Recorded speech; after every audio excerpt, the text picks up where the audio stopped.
तत्त्ववित्तु महाबाहो गुणकर्म विभागयोः गुणागुणेषु वर्तन्त इति मत्वा न सज्जते. Hey Mahabahu, illusion of three attributes of nature is made by five elements of earth, mana, buddhi, ego, and five jnana indriyas, five karma indriyas.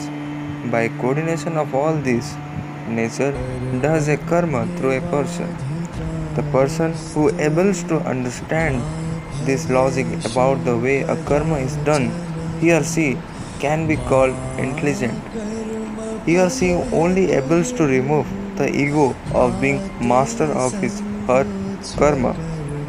प्रकृते गुण सम्भूता सजन्ते गुण कर्मसु तान कृष्ण विदो मंदान कृष्ण भिन्न विचलय.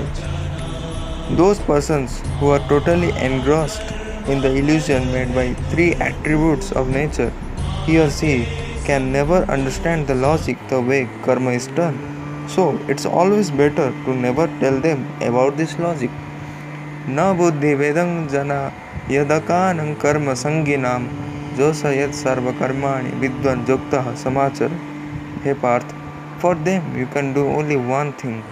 You perform all your karma according to Shastra so that they will accept you.